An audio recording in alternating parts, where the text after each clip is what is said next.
okwanjulira ow'ekitiibwa Shafik Mwanje ng'ono ye akulembera abaliko obulemu. Nsaba okwanjulira Lieutenant Moses Mutushabe ng'ono yakulira abazirwanako. Mukyala Adrian Kobusinje ng'ono yakulira abakyala. Honorable Rakajara Arinaitwe ng'ono yakulira abakozi. Tulinawo ne Right Honorable Secretary General Sebo ow'ekitiibwa Richard Todong naye waali wano. Tulinawo Deputy Secretary General Right Honorable Namayanja naye waali wano. Tulina ow'ekitiibwa Ambassador Owundo Nekesa ng'ono National Treasurer naye waali wano. Tulinawo Deputy National Treasurer Jackie Chathaire naye waali wano. Tulinawo ne ba members ba Secretariat ow'ekitiibwa Honorable Dombo naye waali. Omukulu Barata naye waali. Omukulu Kinobe naye talutumidde mwana n'abalala mukama wange bonna weebali. Nange Ssaabakunzi wammwe Dr. Rosemary Nansubuga Sseninde. Mukama wange President tuyina ba ministers naye olw'okuba bangi nzikiriza bonna neme kwanjula omu ku omu. Nsaba okwanjula ba ministers bakwano baffe muyimirire omukulu abalabe ba ministers abaliwo. Mukama wange President tulinawo ne ba foreign diplomats aba ambassadors nabo weebali abakiikirira Uganda ebweru ate n'abo abakiikirira ensi endala ez'ebweru wano mu Uganda nabo weebali wano mukama wange. Tulinawo PDM coordinator waffe ow'ekitiibwa Galabuzi naye waali. Bannaddiini obalabye mukama wange. Ba presidential advisors nabo weebali bayimirireko balabe. Diaspora groups taata nazo weeziri abavudde Sweden abavudde Canada abavudde Bungereza bonna weebali. Tulinawo Federation of Uganda Traders Associations eno gye watongoza mukama wange President erimu association zonna ez'abasuubuzi nabo weebali. Tulinawo NRM structure leaders basentebe ba Kampala bonna weebali mukama wange bayimirire nabo obalabe. Awamu ne structures zonna ze wakwasa obuvunaanyizibwa obw'okunoonya akalulu k'omukwano. Kaakati ow'ekitiibwa President tulinawo ne presidential aspirant eyavaako n'agamba nti tajja kuvuganya na President Museveni n'aleka era n'akulekera entebe naye waali wano omwami Okalang. Taata tulinawo other political parties abazze wano. Bano kijja kuba kya bulyazamaanyi bwe sibanjula kibiina ku kibiina. Tulinawo Republican Women and Youth weebali nga bakulembeddwamu omukyala Nambia Stella.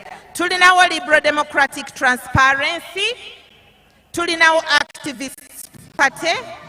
Tulinawo Forum for Integrity in Leadership.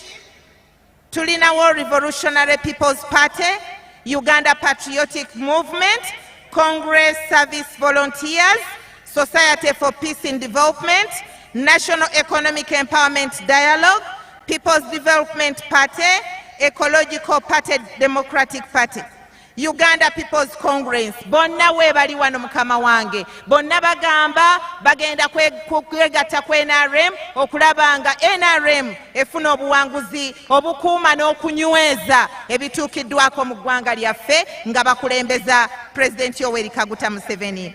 Mukama wange President tulinawo aba PLU obukulembeze bwabwe awamu ne ba mobilizers. Tulinawo abavandimwe nabo weebali. Mukama wange President tulinawo banyekundiire groups, pressure groups zaffe zonna omuli Timu Sara omuli Batonta omuli bonna bangi listi nene nnyo mukama wange siyinza gimalayo. Banyekundiire twagala okubeebaza. Tulinawo ba Fronasa abawejjere. Tulinawo ne bazzukulu bo ba Gen Z for General Museveni nabo weebali mukama wange. Naye okusinga ennyo taata nzikiriza nkwanjulira ekibinja ky'abantu bano wonna abali wano abazze okukwaniriza n'okulaga obweyamo nti bagenda kuwa akalulu mukama wange. Mukadde kano nzikiriza taata mpite Deputy Secretary General ajje ayite Secretary General akwanirize.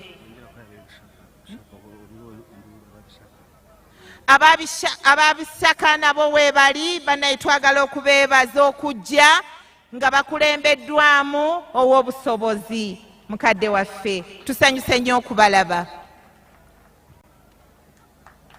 NRM oye! Museveni oye! Maama Janet Kataha Museveni tukwaniriza nnyo, weebale nnyo maama, weebalire ddala byonna by'okoze okukwatirako taata okulaba nga eggwanga lituuse wano we lituuse. NRM oye! President Museveni oye! Obuwanguzi oye!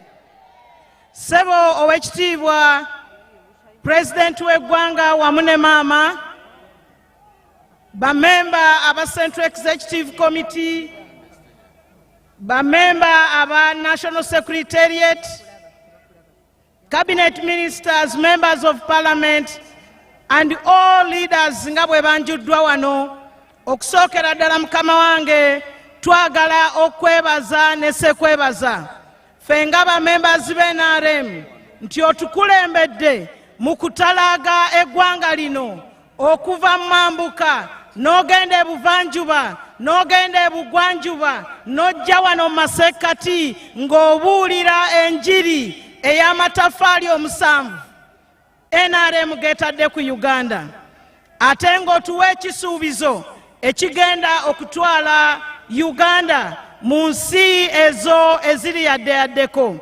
Twagala okutegeeza mukama wange nti bamemba b'NRM basanyufu nnyo naddala abatandikirwako ku byalo byaffe oba mu branches ti omulundi ogusookera ddala eyo gye wafuula task force ey'akalulu kano, era nkutegeeza nti basanyufu era ensolo ku kizigo kweri. Victory is very certain because you have led us in the very, very tested and tried and tested way that will ensure stability for our country. Allow me, sir, to take this opportunity to invite the Secretary General of the National Resistance Movement, Right Honorable Richard Todwong Awan, who has led us from the National Secretariat to the branches at the local level to lead this crusade of protecting the gains. You are most welcome, Right Honorable SG. NRM oye! Your Excellency, the President of the Republic of Uganda and the National Chairman of the National Resistance Movement Party, our Mama, the First Lady of the Republic of Uganda, we thank you so much for joining us as we wind our rally for this campaign. I recognize all the leaders who are here in your various capacities. I recognize Ugandan Ambassador to the US. Madam, you are most welcome. And to all the party leaders and members. Your Excellency, the campaign started with a demand from the people and the party members that you have to offer yourself as a candidate for this election on behalf of the National Resistance Movement Party.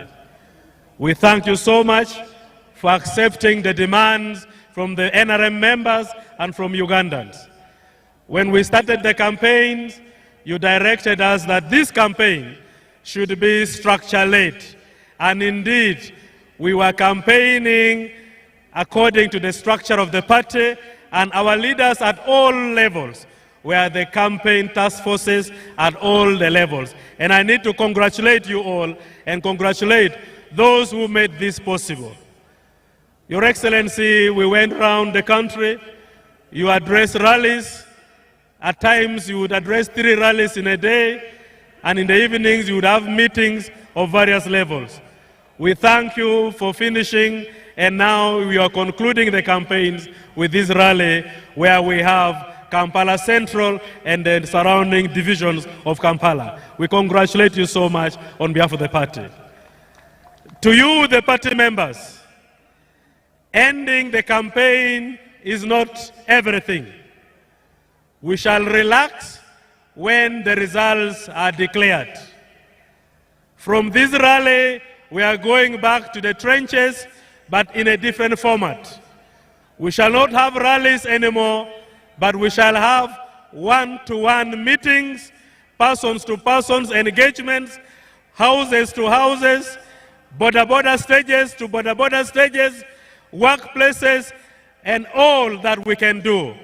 On the voting day, which is the 15th of this month, you'll have to get out of your house with your husband, with your wife, with your children, with your neighbors, with anybody around you to go and vote. You have confirmed in this campaign that this campaign has been the rebirth of the movement, the renaissance of our revolution. We have to hold the lights high. We have to make sure that everybody who registered as a member of NRM turns out to vote on the 15th of this month. And that is only a day to come. Your vote is not only for President Yoweri Kaguta Museveni, but will be a testimony to those who thought NRM was not a party to reckon with, that we are issuing a statement to those who hate us, to those who speak against us, to those who wish Uganda bad, to those who don't understand NRM, that NRM has done wonders for this country and is yet to do wonders. And to that, we owe it to our presidential candidate and none other than Yoweri Kaguta Museveni. So as we wind up the campaigns, we move in a different format, that you go and look for the vote in a way of one-on-one engagement. Your Excellency, we thank you, and I need to thank my team. We have had series of engagements. At times we meet through Zoom, we meet on the road, we meet by the roadside. I need to thank the Right Honorable Speaker of Parliament, the Right Honorable Anita Among. She has been with us everywhere and speaking, resolving contradictions, encouraging young people, encouraging the women, encouraging market vendors, and standing strong for our candidate. We thank you so much, and we thank finally the President for being very strong physically, intellectually, and ideologically. To us, Mr. President, you are not campaigning, because we know you and you know us. We have tested your policies, we have tested how NRM works. You are only helping to continue educating Ugandans on the need to live an holistic life and to benefit from the good environment that NRM has created in this country. We thank you and we wish you all the best. And may I use this opportunity now to invite the Central Region Vice Chairman for Kampala, Honorable Uhuru Salim, to come and make his remarks. And in the same spirit, he should invite the Right Honorable Speaker to make her remarks and invite Alhaji Moses Chigongo to invite you to continue educating us. We thank all of you for coming. We thank you for taking time to campaign for NRM. Please make sure you go and the votes are cast on the 15th of this month. Thank you so much. Thank you very much. NRM oye! NRM oye! Museveni oye! Your Excellency, sir, I want to take this opportunity okwaniriza wano ekololo on your 146 rally campaign. Your Excellency, nja kutwala mukisa guno okwebaza sekwebaza abantu abo abazze bonna mu bungi mwebale kujja n'okwaniza His Excellency Yoweri Kaguta Museveni n'amaanyi. Your Excellency, olwaleero tuli mu kujaguza wadde rally esembayo eri mu Kampala Central, naye nze ne basentebe bannange aba district ba Kampala, tulina Alhaji Hussein Lukyamuzi Situka, tulina Majambere, tulina Isma, tulina ne Madiina. Tukwaniza nnyo mu Kampala nga bassentebe abatwala Kampala. Basebo ne bannyabo, nja kuyozayoza His Excellency Yoweri Kaguta Museveni okutambula districts 147 nga mu mazima alaze akyalina stamina okuliidinga ensi yaffe Uganda. Your Excellency, nja okwebaza olunaku lwaleero lwakwebaza bwebaza. Nja kwebaza abakulembeze b'obutale, mwebale nnyo okujja mu bungi. Nja kwebaza abakulembeze ba bodaboda, mwebale kujja mu bungi. Nja kwebaza baganda bange ba taxi, Haji Sekindi, webale mulimu gwokoze okutambula ne president wonna, naye ne bagamba otambudde buli wamu naye kubanga bakwagala nnyo nnyo nnyo ate owunzise nga tobalabye. Nja kwebaza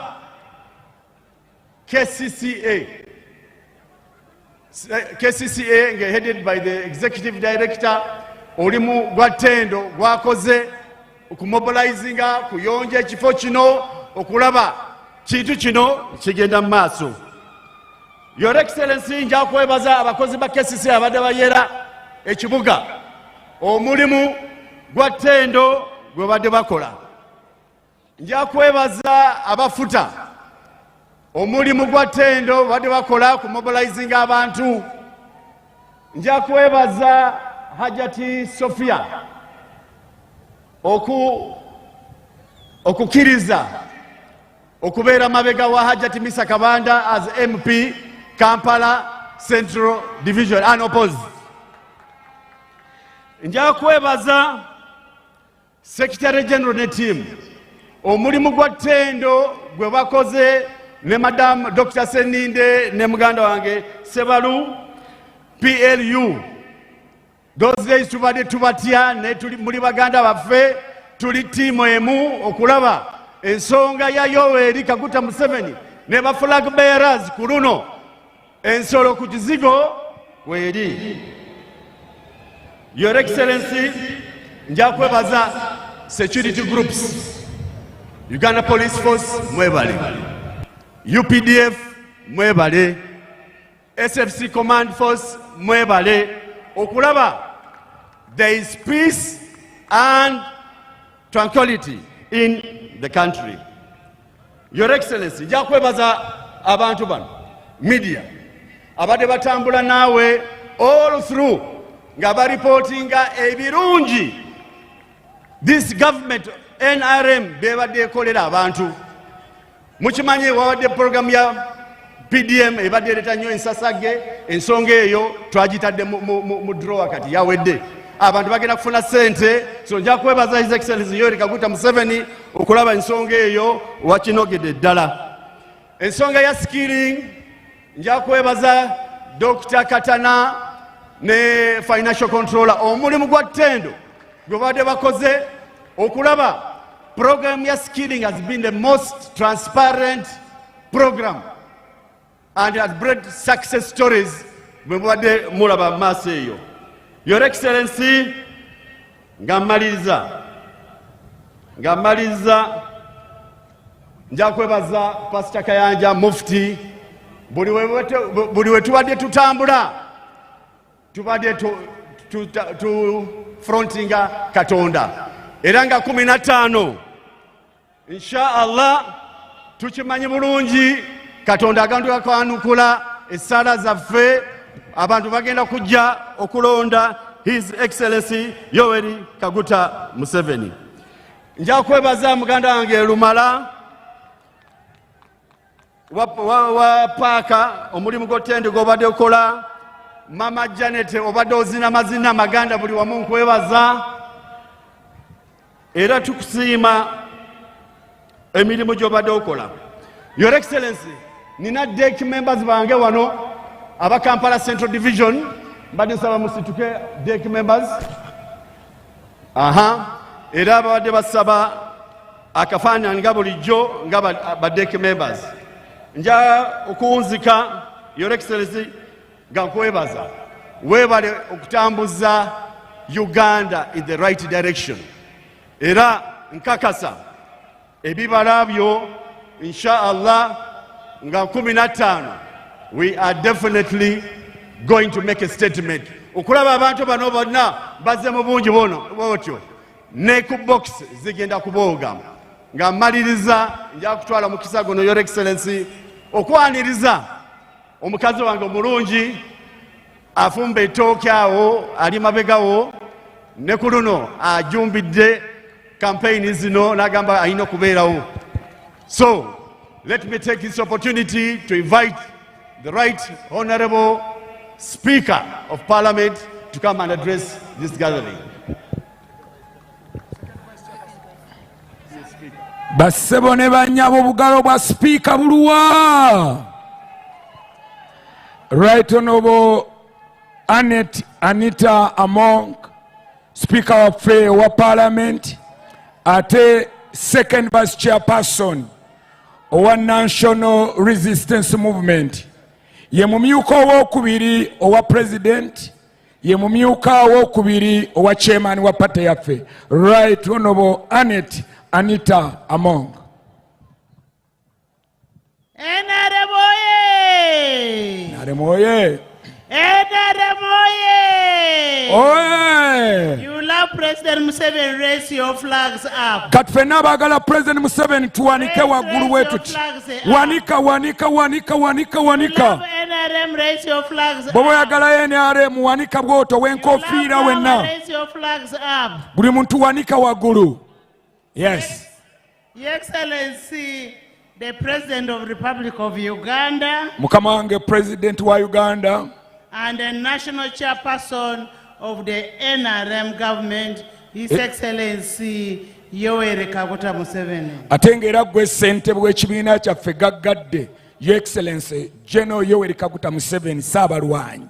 And Mama Janet Kataha Museveni. Ate ne maama waffe omwagalwa ennyo Mama Janet Kaguta Museveni. Mama, we are very proud of you as women. Tubaaniriza nnyo ate ffe ng'abakyala mukubeemu obugalo twaniriza nnyo maama mu ngeri y'enjawulo. The Vice Chairperson of the NRM, Alhaji Chigongo.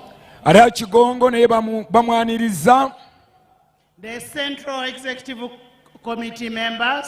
N'olukiiko lwonna olw'oku ntikko olwa NRM. The Cabinet Ministers and State Ministers. Ate ne baminisita bonna. The members of Parliament who are present. Bamemba wa Parliament abaliwo. All the church leaders, the religious leaders, we recognize you. Mwenna abakulembeze baffe mu by'omwoyo tubaaniriza. We also recognize Obusobozi. Ate era ne mukadde waffe ow'obusobozi weebale kujja. And all the NRM supporters that are gathered here. Ate nammwe mwenna bana NRM bana Kampala ne bana Uganda Speaker abaaniriza. I warmly welcome all of you to the final rally of the 3-month national-wide campaign journey. Speaker ayagala okubaaniriza leero ku lugendo olututta emyezi 3 olubadde olw'okutambula okunoonya akalulu. And this, as we conclude for our election on 15th, we welcome you to this last rally. Kati nga bwe teteekerateekera akalulu kaffe ku lwokuna ng'ennaku z'omwezi 15, Speaker ayagala okubaaniriza wano mu ngeri y'enjawulo. Your Excellency, over the last 3 months, we have traversed throughout the whole country of Uganda, this beautiful country, and we started from Luwero to all the other districts. Mukama wange President, olugendo luno olw'emyezi 3 okuva lwe twalutandika e Luweero ne weetooloola eggwanga lyonna paka lyokomyewo wano naawe twagala okwaniriza mu ngeri y'enjawulo. Your Excellency, you have personally engaged the people of Uganda, listened to them, and clearly articulated the achievements of the NRM party under your visionary leadership. Mukama wange President, osisinkanye bannayuganda, oyogedde nabo, oba nnyonnyodde endowooza n'enkola gy'olina etwala eggwanga lyaffe lino mu maaso. Your Excellency, you've also told the people of Uganda your vision for this nation. Era bannayuganda mukama wange president oyogedde nabo okwolesebwa kw'olina eri eggwanga lino.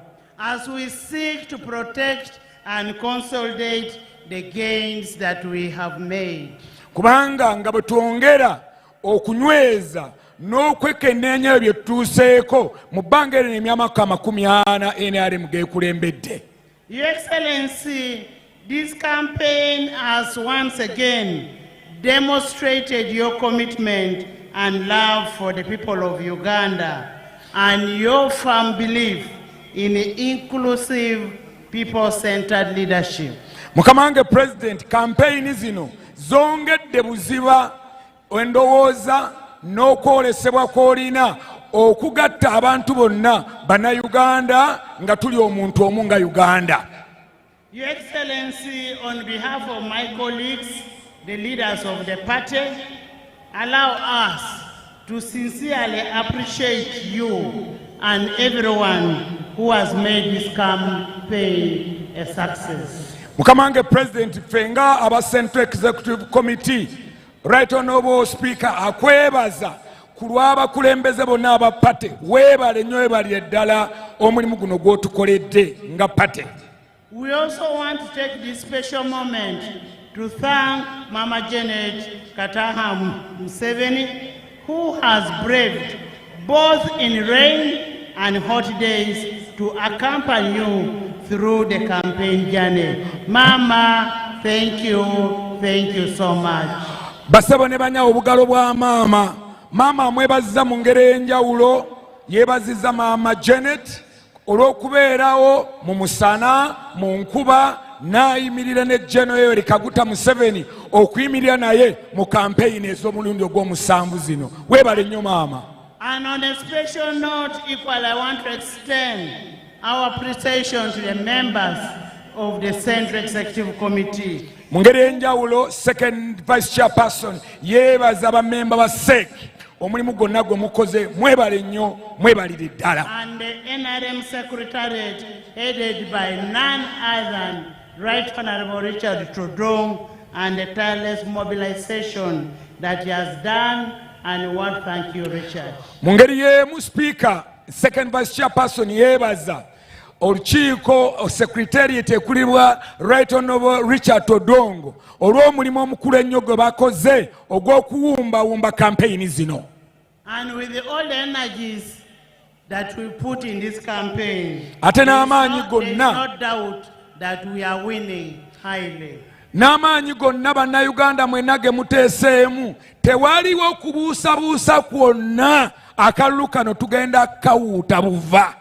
And in a special note, I also want to recognize our party structures at all levels, from the village, parish, sub-county, constituency, and district, who are the campaign managers for the president. Mu ngeri y'emu, SEC, Central Executive Committee ng'eyita mu speaker yeebaza mwenna abakulembeze baffe ab'obukiiko bwa NRM okuva ku byalo, ku miruka, ku magombola, ku district, kubanga mmwe mubadde abasaale era mmwe mukyali abasaale. President bwe yakwasa akalulu kano abeebasizza nnyo, mwebale nnyo, mwebalire ddala. And we want to thank you because you are the backbone of NRM, and we thank you for your unwavering commitment.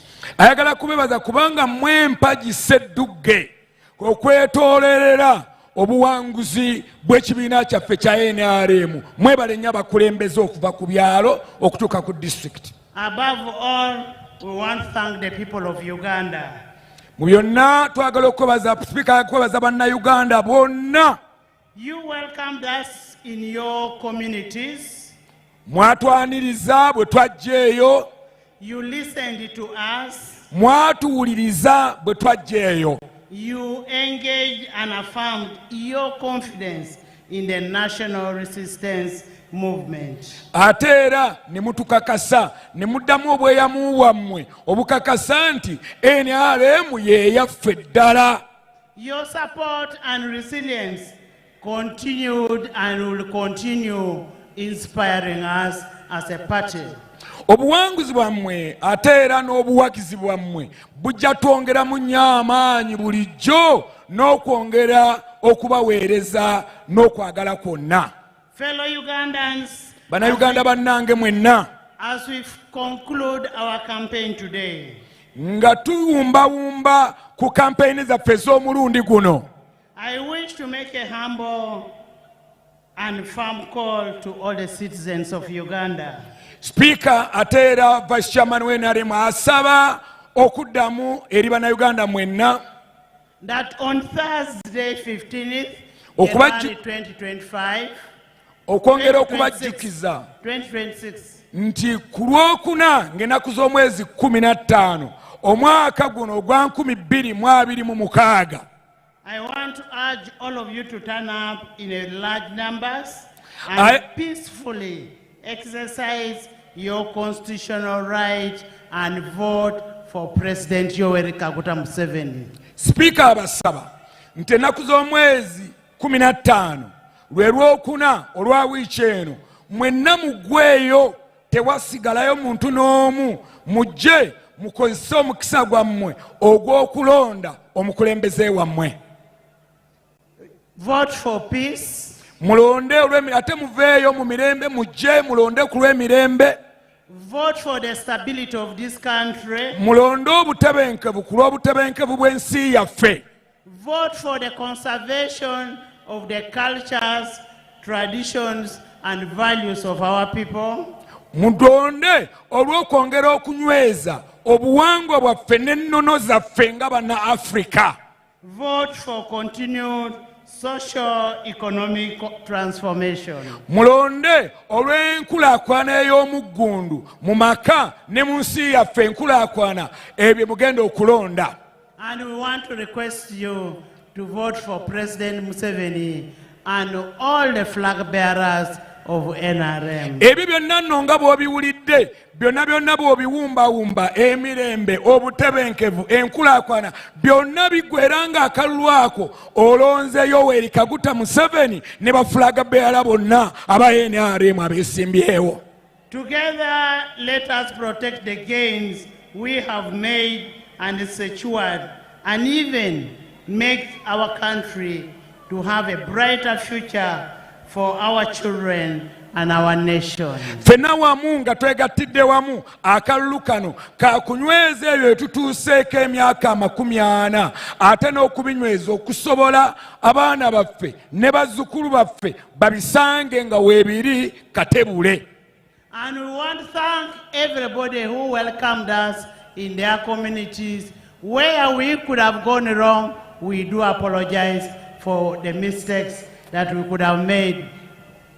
Tubeebazizza mwebale okutwaniriza district yonna gye tuyise, mu bitundu bya byonna gye tuyise, bwe tuba nga tulinawo ensobi ze tukoze mu kutambula kuno kwe tuba tutambula bulijjo, tubasaba gutusingidde ddala mutusonyiwe. But we request you vote for our candidates. Naye tubasaba byonna bye baddewo mutusonyiwe, mulonde kandidate waffe General Yoweri Kaguta Museveni ne ba flag bearers. May the good Lord bless our candidate. Katonda oyo w'ekisa ffenna nga tuwanise emikono tumwebaze, era Katonda oyo akuume Yoweri Kaguta Museveni. May God bless all of you. Katonda abawe omukisa mwenna.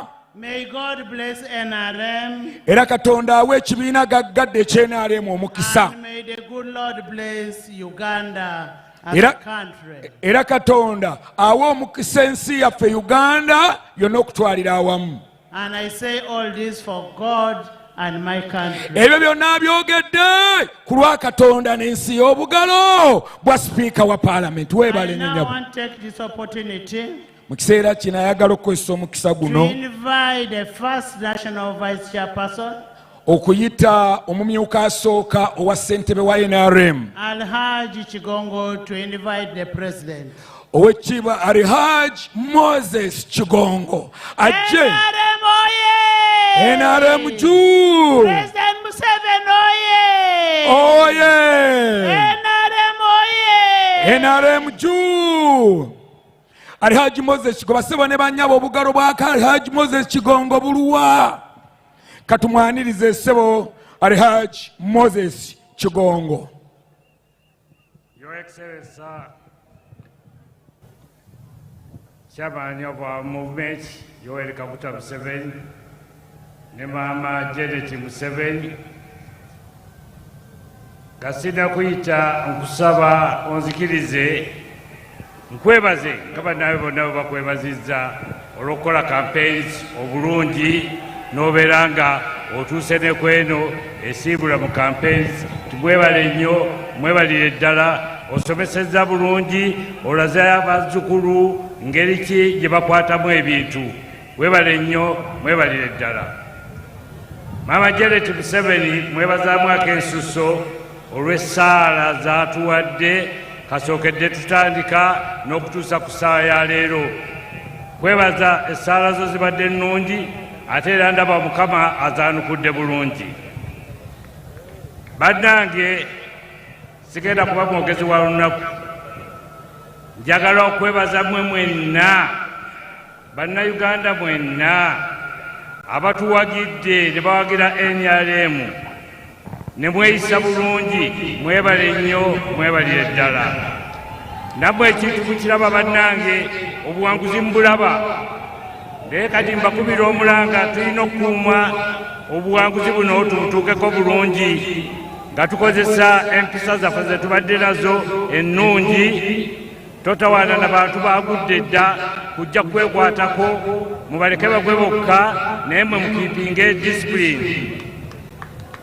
Ffe twetegekera victory, bannaffe beetegekera kujja kutabula victory yaffe. N'olwekyo mulina obuvunaanyizibwa obw'okwegendereza abantu ab'ekika ekyo ababatiisatiisa. Babikola kubanga tebaagala tubawangule, naye ate nga ddala mu kulaba Katonda yatuwagusizza dda bakola bya bwereere. Tuddeyo ku kigambo ky'empisa okubeera ne disipulini. Tweyise bulungi, muleme kulowooza nti eno kampeyini esembayo ebintu biwedde. Nedda, tulina okweyisa obulungi n'okumanya tulisivinga tutya obuwanguzi bwaffe. Abantu abapulaninga mu ngeri gye bapulaningamu ey'okudisturbinga elections bali ku byabwe, naye ffe tubeegendereze tuleme kufuna buzibu bwa bwereere. Omulonzi omulimu ng'ogumanyiddwa gukole, mugende muggyeyo abantu mu byalo mubaleete balonde. Wano wegwire omulanga babodaboda mutuyambe, musombe abantu balonde baasi. Tiwakyaliwo okubuuza tulonda ki, londa baasi. Amanya g'abantu mugeerabire mulonde baasi. Buli wosanga baasi tiikinga yero, tiikinga tugende mangu, tuleme kubala biseera. Ate tusigale nga twagalana. Mukifunye bulungi bannange, saagala kubamalira biseera kubanga abantu bwenna abali wano mmanyi mulindiridde chairman waffe ajje ayogere gye muli. Kankozesa akakisa kano, chairman Ssebo nkuyite ojje oyogere gye bali.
mwebale abano okutuula mutuule.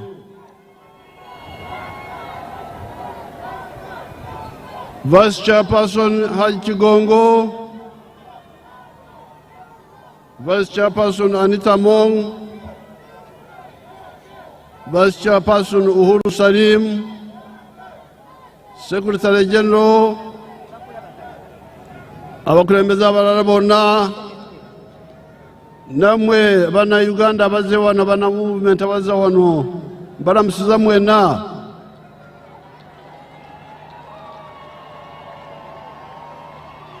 Kansooke nsabe maama ababuuzeeko oluvannyuma nange njogera ebyange.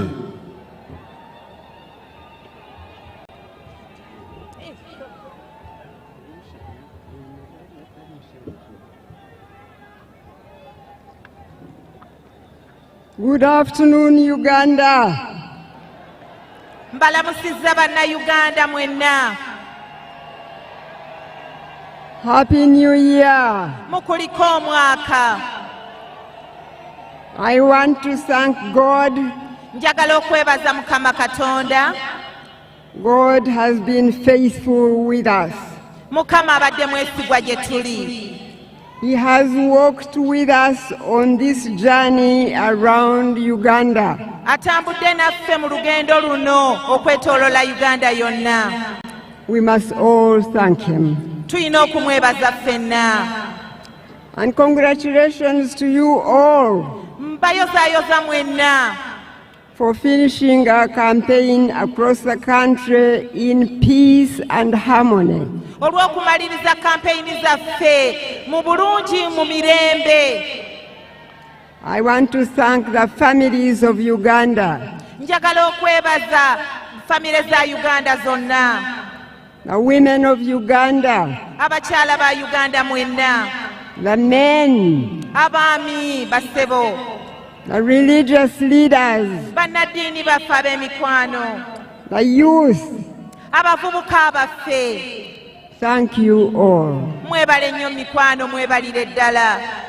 I must thank the religious leaders for praying for us and praying for Uganda in a special way. Mu ngeri ey'enjawulo njagala okwebaza bannaddiini baffe bambi abafubye okusabira eggwanga lyaffe. But I must also thank all the people of Uganda Era njagala okwongera okwebaza abantu mwenna bannayuganda for refusing to forget where God has brought us from, olw'okugaana okwerabira Mukama Katonda gy'atujje, where God is taking us from here. era Mukama w'atujje okuva kati gy'atutwala. I have said many times Njogedde emirundi mingi that I believe God wants to make Uganda the blessing era nzikiriza nti Mukama eggwanga lyaffe alyagaliza emikisa and a hope for Africa. era n'essuubi eddungi eri Afirika. Therefore, ours is to go out and vote. N'olwekyo ffe kitukakatako tufulume tugende tunoonye akalulu, tulonde akalulu, Because we have a responsibility. kubanga tulina obuvunaanyizibwa. I have said that our vote Ngambye bulijjo nti akalulu ko is a brick that we put on the building of Uganda. ly'ettofaali ly'ogatta ku nnyumba ya Uganda. So if you don't vote, N'olwekyo remember, bw'otogenda kulonda you have not played your role. ojja kuba tozannya ekitundu kyo eky'okuzimba Uganda. Therefore, I remind everybody listening to me N'olw'ensonga eyo njagala okujjukiza mwenna bannayuganda that you must vote for this president and vote for all NRM flag bearers. mbajjukiza mwenna mikwano nti muveeyo mugende mulonde Pulezidenti Yoweri Kaguta Museveni n'abantu baffe abakutte fulaga z'NRM. And we let God be God. Era tuleke Mukama akole ebibye, abeere Mukama. NRM oye! Oye, Museveni oye! oye, Uganda oye! oye. God bless you all. Mukama abakuume era abakuumire ddala mwenna.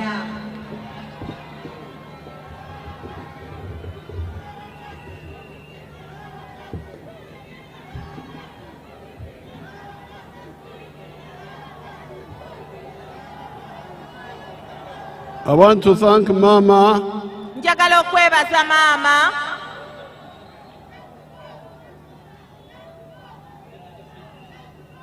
and all of you for coming in such big numbers. nammwe mwenna olw'okujja mu bungi bwe muti.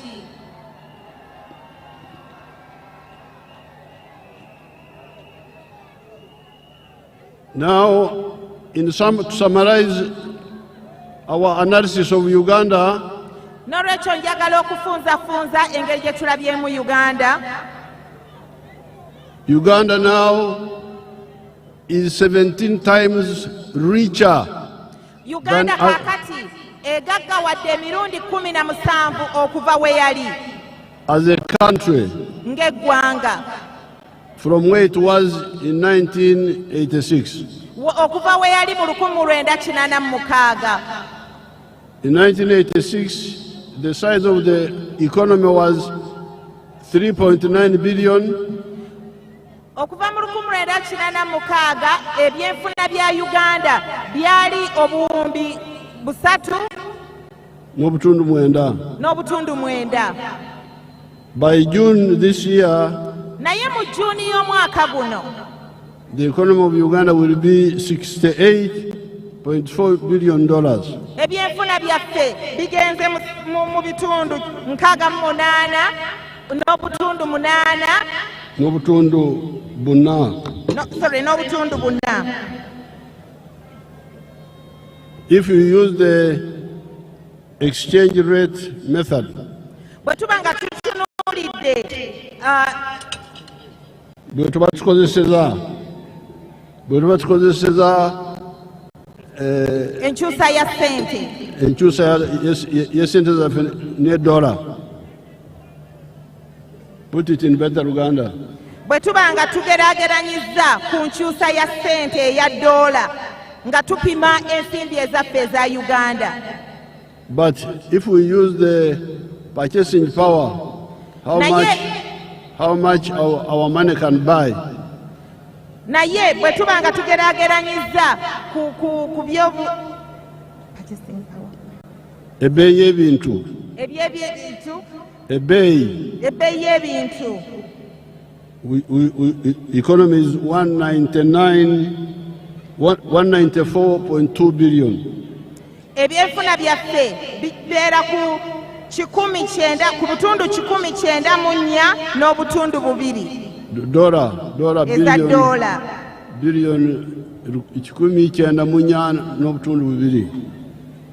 essebo kyekyo. Now, when I say the economy is bigger 17 times, kati bwe ŋŋamba nti ebyenfuna byaffe bikuze emirundi 17 okusukka kw'ebyali, I am using the foreign exchange rate method. mba nkozesa mba ngeraageranyisa ku ngeri gye tupimamu essente eza ddoola. But if we use the other one, the rate of change is much bigger. naye bwe mba nkozesezza enkola eri endala ojja kulaba nti enkulaakulana nnene nnyo. Now, this increase of size of the economy, I can show it to you here on the screens. okugenda mu maaso kuno okw'ebyenfuna byaffe njagala okubalagako ku mitimbagano gino. Let's see the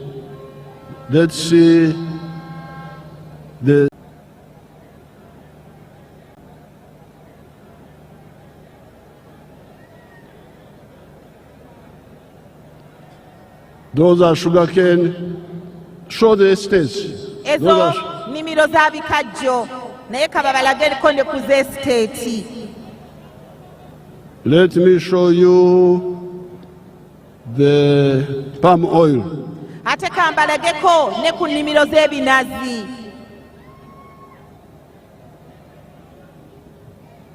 Those are palm oils. Ezo bannange ze mulaba masamba ga binazi. Let me show you the cattle farms in the cattle Ate kambala corridor. geko ne kubyente mu bannaffe abalunzi.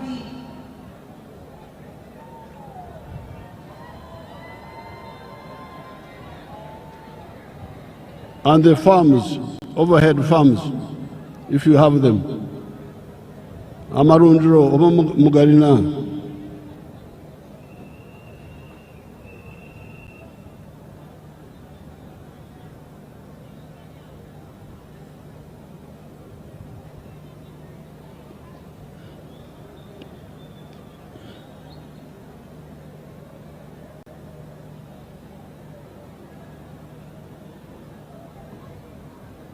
Let me show you the bananas. Ate kambala geko ku nsuku ezigudde akaleka.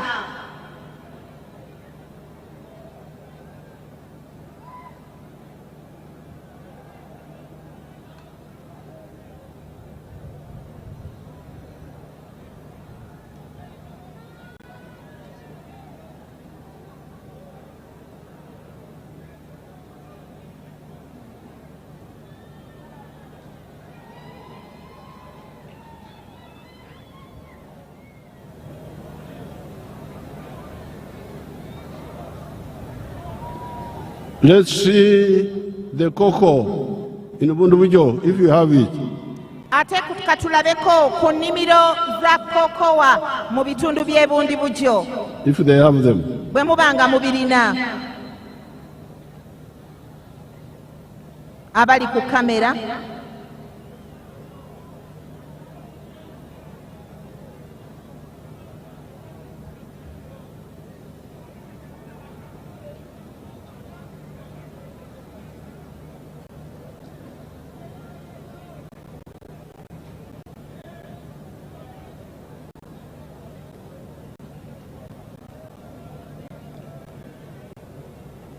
Now, all those are part of the commercial agriculture. Kakati bannange ebyo byonna byembalaze bye bimu ku by'obulimi n'obulunzi ebiyingiza ssente. Now, let's go to the factories. Kakati kambalage kaate ku makolero.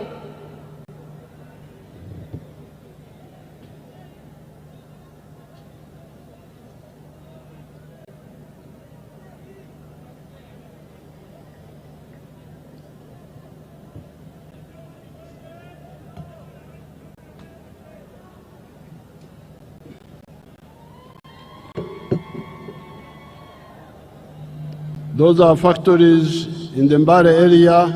Aga makolero ge mulaba gali mu bitundu eby'Embale. Let's see the other estates, the other industrial parks.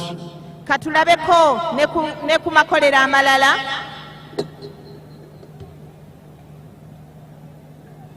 That one is Namanve or where?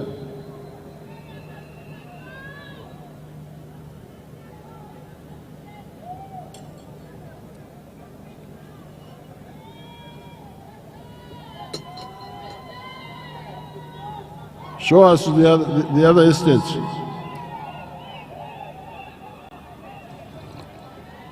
That is Mukono.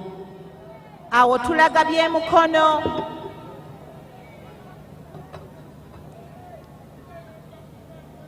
Let's go to Kapeka. Katulabeko ebiri e Kapeeka. Amakolero ag'e Kapeeka.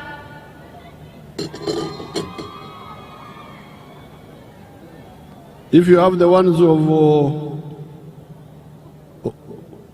Matuga, Kawempe,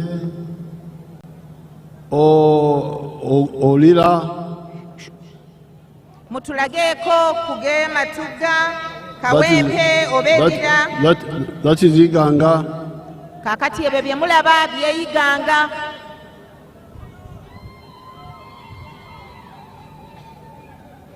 Matuga, Lira, if you have them. Eby'ematuga ne lira mu bitulageeko bwe mubanga mubirina.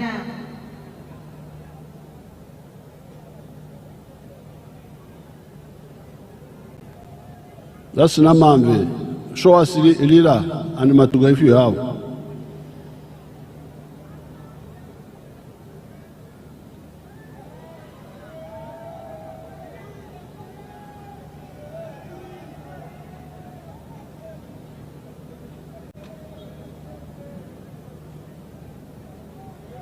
Now, those are factories. Ebyo bye mulabye bannange ago makolero. But we also have workshops. Naye ate tulina ne Ebyemikono, mwe tukolera ebyemikono. which are not big factories. That's Lira. That is Lira now. Kati ebyo bye mulaba ate byo biririra.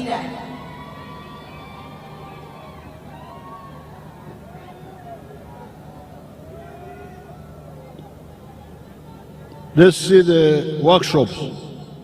Katulabeko ate mwe tukolera ebyemikono.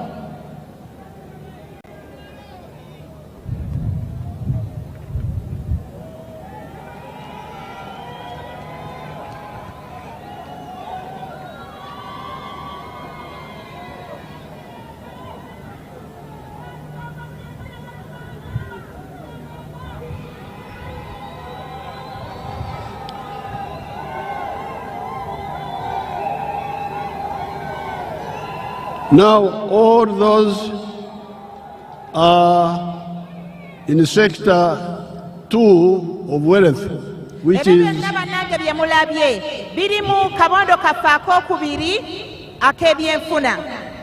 which is artisanship and Omuli factories. ebyemikono And factories. awamu n'amakolero. Remember, sector 1 was commercial agriculture. Mujjukire akabondo akasooka kabadde ebyobulimi n'obulunzi ebiyingiza ssente. Now let's go to sector 3, hotels and services. Tugende kabondo ak'okusatu ak'ebyobuweereza awamu ne ziwooteeri. Omuli hotel. Ebyobuweereza omuli ne ziwooteeri.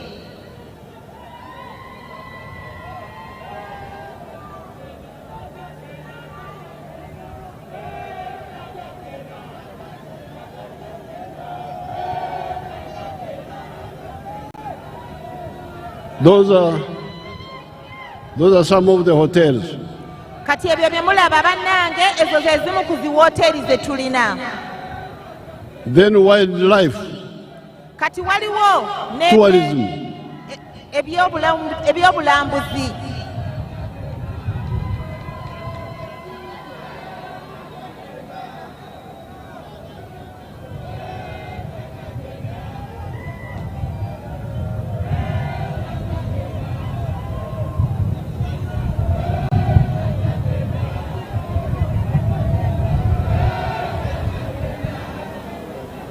Those are the mountain gorillas.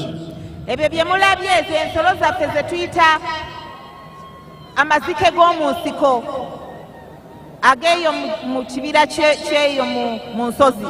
Amazike. Essebo taata kyekyo. Then let's look at the ICT, if they have some examples. Kati ate tugendeko ne mu byakalimagezi bwe tubanga ddala nga mubirina nabyo tubirage. Which is sector 4. Ate ng'ekyo kigwa mu kabondo ak'okuna.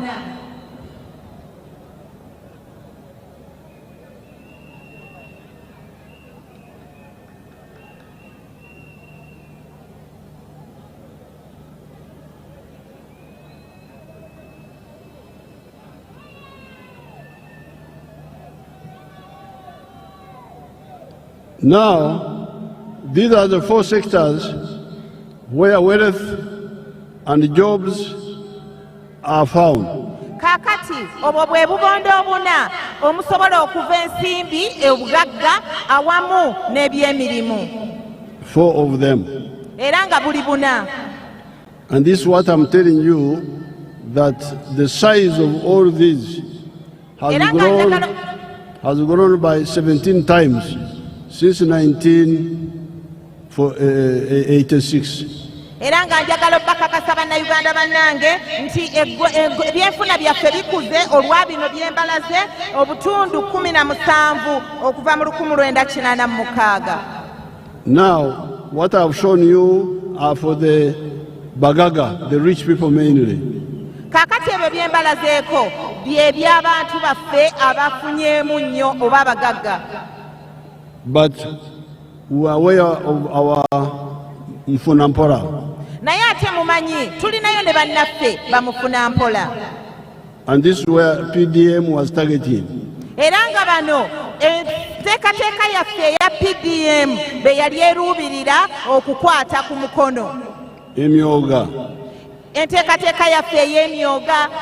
Operation Wealth Creation. Enteekateeka yaffe eya Operation Wealth Creation. The money we gave to the Menvu sellers in Kampala. The money we gave to the Menvu sellers. Esente ze twawa bannaffe abatunda amenvu mu Kampala. The mechanics. Ze twawa bamakanika. The borders. Bannaffe abavuga boda. The ghetto. Abaana baffe abali mu ghetto. The money we are introducing for university leavers. Ate ne sente ze tugezaako okubanjulira bannayuganda ezigenda okukwata ku baana baffe abava mu university. The money for the leaders in the parish. Ate esente nazo ze twagenda okubanjulira ezigenda okuyamba ku bakulembeze mu miruka eyo. And the money for the religious leaders in their dioceses. Ate ne sente ze tugenda era okuleeta ezigenda okuyamba ku bannaddiini eyo mu bitongole byabwe oba ze twandiyise parishes zaabwe. Or the Muslim districts. Mu districts ez'enjawulo. Or the Muslim districts. Ne bannaffe abayisiraamu. The money for the cultural leaders. Ate tujja kusawo n'ensawo ey'abannaffe ab'ebyobuwangwa. That is all for the people who don't have their own savings or can't borrow from the banks. Kakati ng'ebyo byakuyamba ku bannaffe abatasobola kubeera na ssente zisobola kubayamba kutambula kiwanvu naye ate nga tebalina na busobozi bwewola mu banka. Now, this program has already succeeded in some areas. Era njagala okubategeeza bannayuganda bannange nti ssente zino ba puroguramu zino ziyina gye zisobodde okutuuka ku buwanguzi. Yesterday I was in Kasese. Olunaku lwajjo nabadde mu disitulikiti y'e Kasese. In Busongola North. Mu kitundu ekya Busongola North. And people were saying PDM is a silver bullet. Era nga bagamba nti PDM liringa ssasi ery'akabenje eribajje mu bwavu. They were very happy with it. Era nga basanyufu bayitirivu. In other areas there are some problems but they will be sorted out. Nzikiriza nti mu bitundu ebimu wayinza okuba wabaddewo obuzibu wano na wali naye njagala bagumya n'obbakakasa nti ebyo byonna tujja bikwatako era tujja biggusa. But here I can show you people who are very happy. Like I will show you two people, Apio Obulira and Rashida Obutambara, just two. Munzikirize kati wano kambalageko abantu babiri Owelira ne Rashida ow'Ebutambala.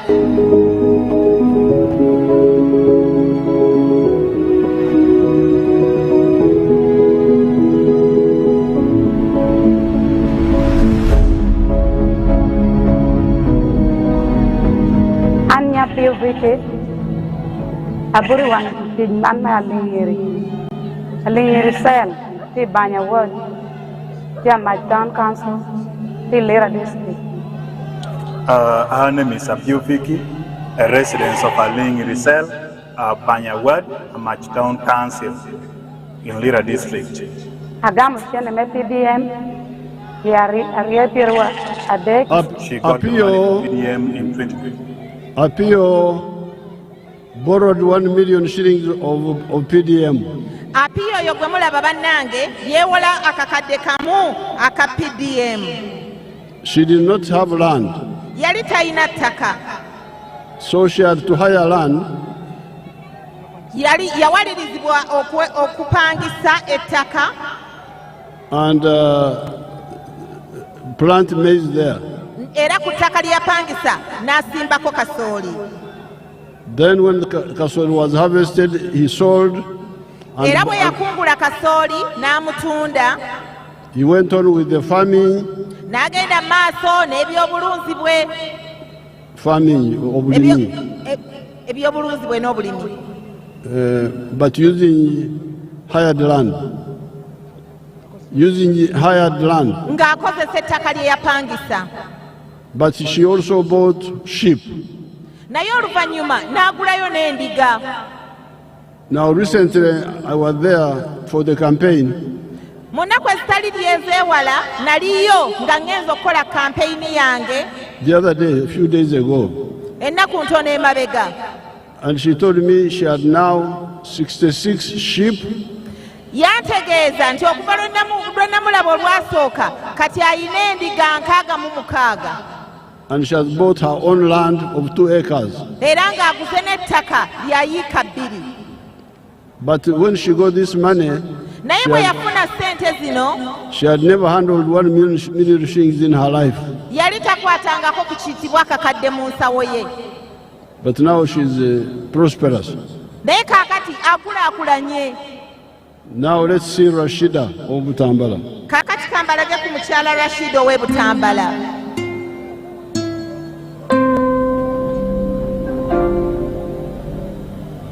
Amanya gange yenze Namuliro Rashida, omutuuze w'ekyalo Kasaka, District Butambala, Gombe Town Council.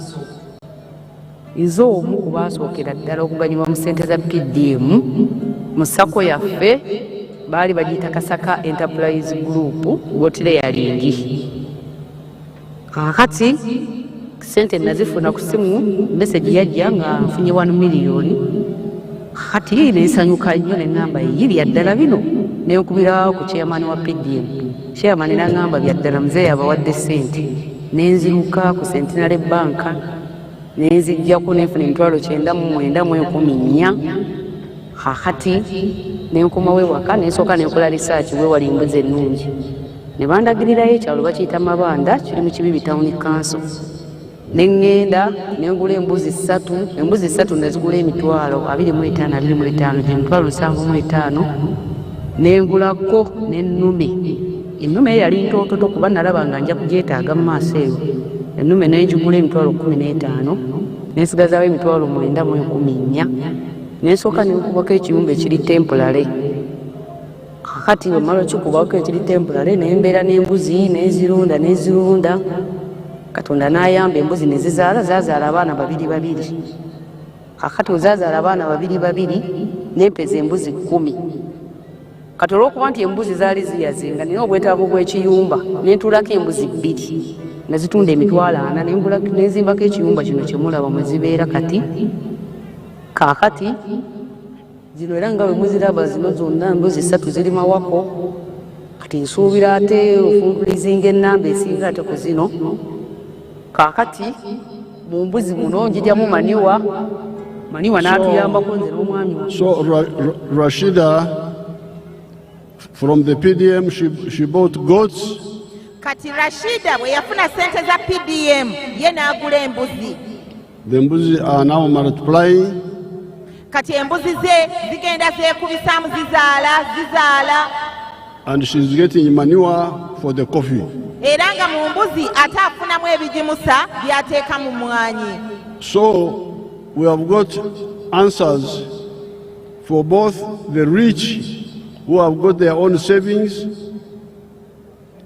Kakati tulina okuddibwamu eri bannaffe abafuna abagagga abatereka ate n'abaavu. Tulina amakubo. Tulina amakubo ag'enjawulo agayambye kuba mufuna bulungi ate ne bamufuna mpola. The ones who are rich, some of them have their own savings. Abagagga basobola okweterekera ssente zaabwe. They can also be in partnership with foreigners who have got savings. Ate nga basobola n'okukwanaganya n'abagagga abeebeeru ne basobola okugatta mu ebyo era ne bafuna okwongera mu byazze batereka. Or the outsiders can come and invest here with their own money. Oba oluusi abava ebweru basobola okujja ate ne bakulaakulanya wano. Or our people can borrow from UDB, where they borrow with low interest. Oba oluusi abantu baffe basobola okwewola mu Uganda Development Bank ne basobola ku ssente ezirina n'amagoba amatono. UDB. Mu UDB. So those are 4 ways. Egyo bannange gy'emitendera ena oba obubondo obuna mwe tuyita okukola obugagga abw'amakubo. Number 1, your own savings. Ekkubo erisooka osobola okukozesa ssente gwe ze weeterekedde. Number 2, you borrow from the bank. Ekkubo eryokubiri osobola okwewola mu banka. With low interest, the UDB. Osobola okwewola mu banka naddala eya UDB ey'amagoba amatono. Eya gavumenti. Eya gavumenti ey'amagoba amatono. Number 3, you can be in partnership with outsiders. Ekyokusatu osobola okukwatagana n'abo abava ebweru abalina ensimbi zaabwe n'osobola okukulaakulana. And you provide land, your own contribution. Gwe n'obawa ettaka nga kyowaddeyo. Number 4, the outsiders can come and invest on their own here. We don't put them in any conditionality. Ekyokuna be bannaffe bamusiga nsimbi abava ebweru ne bajja ne bakulaakulanya wano ne bateekawo ebyabwe ne bakulaakulanya eggwanga. Number 5 are these methods of either grants to our people or low interest revolving funds. Ekyokutaano nga tuyita mu ssente ze tubawa okubakwasizaako ez'obwereere oba ensimbi ezibaweebwa ezisobola okuvaako ze musobola okuzaazisa amagoba. Zibeetoololamu. Ze tuyita ezo ezibeetoolamu ze tuyita revolving fund. So there is a way for everybody to get out of poverty. N'olwekyo bannange tuteddewo emitendera egiwera buli muntu yenna gy'asobola okuva mu bwavu. Now, because of all this, n'olwekyo olwa bino byonna, in spite of some weaknesses here and there, ng'oggyeko obuzibuzibu wano na wali, Uganda is the 5th fastest growing country in the whole world.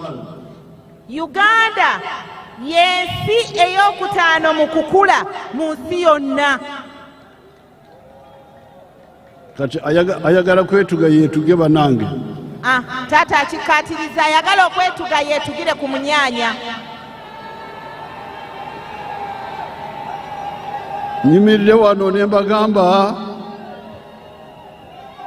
nti omusipiidi y'enkulaakulanya wadde wakyalimu ebizibu wano na wali, ensi emu Uganda ye namba y'okutaano mu nsi yonna.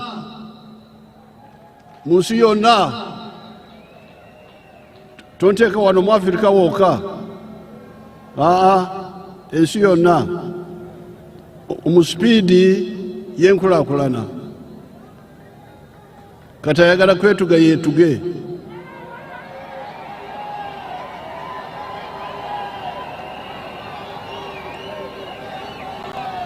N'olwekyo bwe muwulira abeetooloola ensi yaffe ne bagamba nti NRM tennakyekoze, abo balabe ba Uganda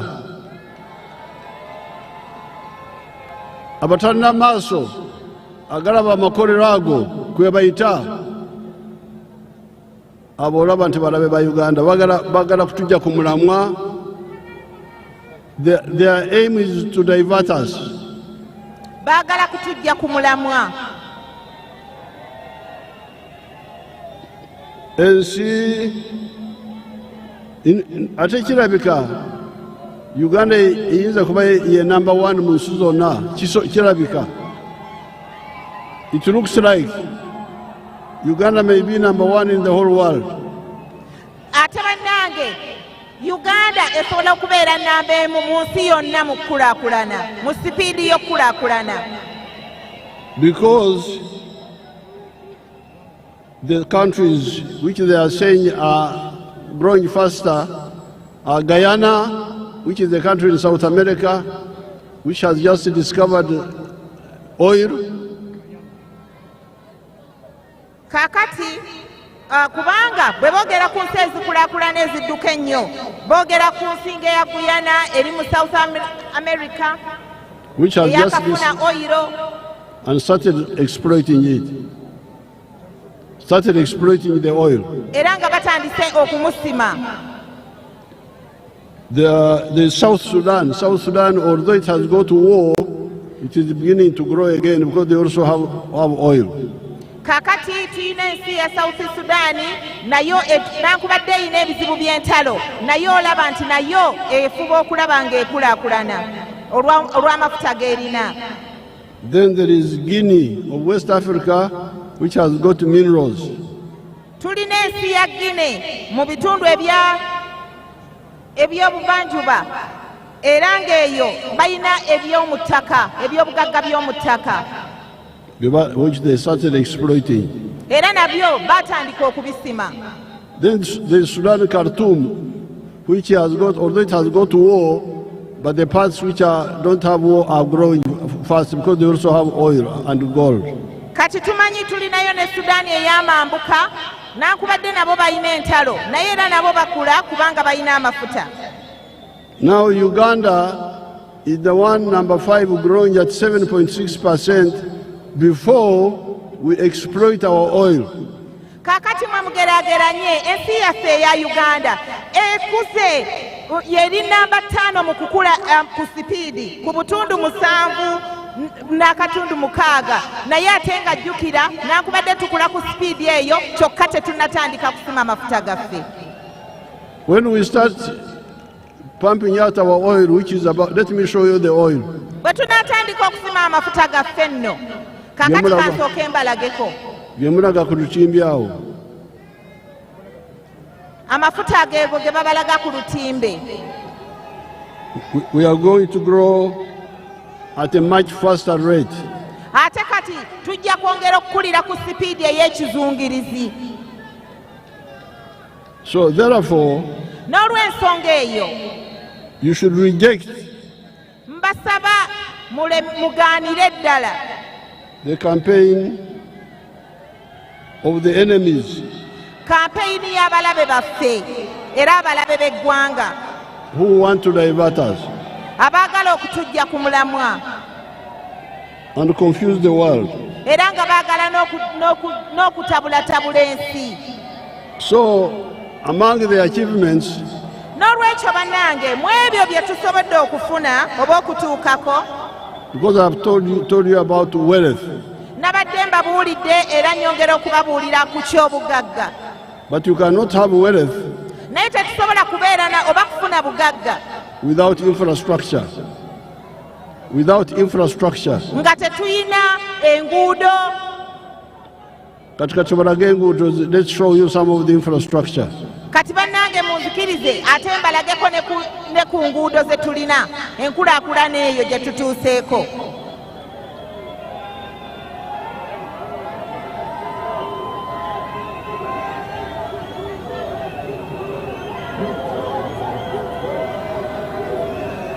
You can show us the roads, the dams, the hydropower dams, if you have them.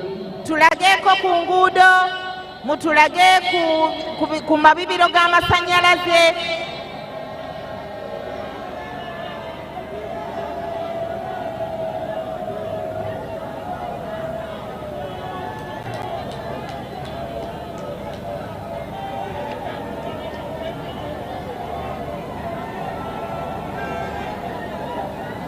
The dams, show us the dams. Tulageeko ku mabibiro.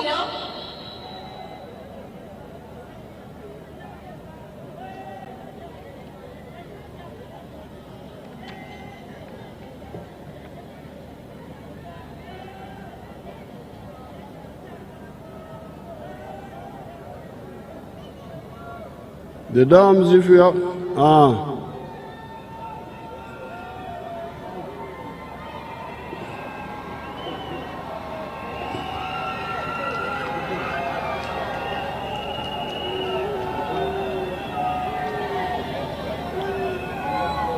then the schools, the health centers, amasomero, amalwaliro,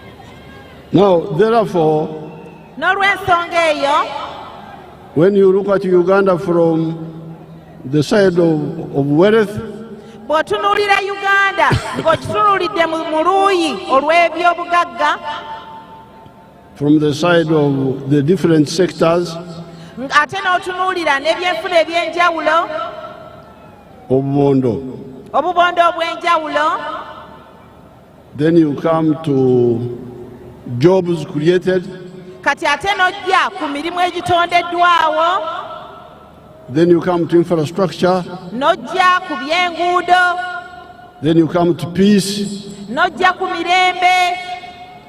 There is no way you cannot recognize the contribution of the NRM. Tetuyinza kunyooma NRM nti yetutuusiza ku bino byonna. Now, in the manifesto, Kaakati manifesto yaffe we are talking about point number 6, etafari number mukaaga, twogera ku kabonda ak'omukaaga which is for markets. akoogera ku by'obutale. The internal market of Uganda is not enough. Akatale kaffe kano akaawano mu Uganda tekamala. So all of you NRM supporters, you must be aware that we must have Moyogwa Uganda, but also have Moyogwa Africa. Kaakati kyenva mbakubiriza bannayuganda bannange nti olw'okuba akatale kaffe wano tekamala, tulina okubeera n'omwoyo ogwa Uganda yaffe naye ate ne ebitundu ebitulinaanye. I don't know whether these people have got stocks of the products we have, which we need to sell, sugar, milk, what. If they have, they can show us. Kaakati mbadde nsaba bannaffe bano batulageko ku ebyo ebintu ebimu bye tukolera bye tutunda, gamba ng'ebyamata, ebiva mu by'obulimi, sukaali. That is sugar now. Kaakati oyo gwe mulaba sukaali. The sugar we are producing is 700,000 tons. Show us the pictures, don't take them away. Ali mu ttani nga 7,000. But the internal market is only 300,000. Naye akatale kaffe ak'omu ggwanga kali 300,000. So we need the regional market. N'olwekyo tuba twetaaga akatale k'abalirwana. The milk you are seeing there. Amata ago ge mulabaawo kati. In the past, we used to buy long life milk from Kenya, Edda twagulanga amata okuva e Kenya. which they would say amata agatafa. Edda ge mwayitanga amata agatafa. Now all that milk is being made here. Naye kaakati ago gonna amata tugakolera wano mu Uganda.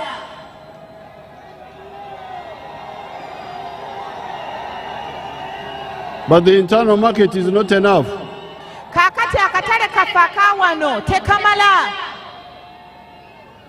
We are producing 5.3 billion liters. You drink only 1 billion. Kaakati tukola amata agaweza obutundu miliyoni 5 obuwumbi butano. Tukola amata liters biliyoni 5.3, naye ate nga tunywako kumpi miliyoni 1 yokka. Biliyoni 1 yokka gye tunywako. So we need to work with our African brothers nolwekyo twetaaga baganda baffe aba Africa for the regional market. olw'akatale kano akawamu. Otherwise, Africa will never grow. bwe tutakola ekyo Africa tegenda kukula. Kati njagala kwebaza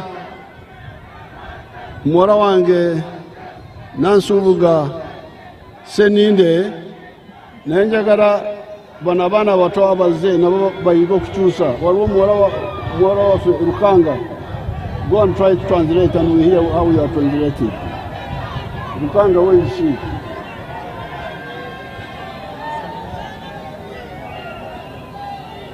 Let's see how the young people are translating. President yeebazizza abamutaputira obulungi naye era n'asaba tuyiteyo ate ne ku bato nabo mukakase nti President asomesezza eggwanga. Kaakati ayise mukyala Lukanga akute fulaga ya Kampala naye ajja ataputeko ekitundu ekisigadde musobole okukakasa nti ddala President omulimu agukoze ogw'okusomesa abaana bannayuganda. Oyo mwana muganda w'embalala katolayo abaganda b'embala bwe boogera Oluganda.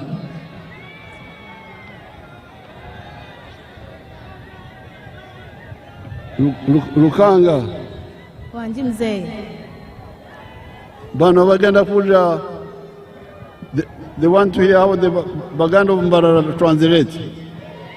yesebo olwalero bagenda kuwulira. But to start now, I have already said. Mzee yagamba nti leero mugenda kuwulira ku baganda b'Embalala be boogera Oluganda. Now NRM is moving very well. Mzee yagamba NRM etambula bulungi.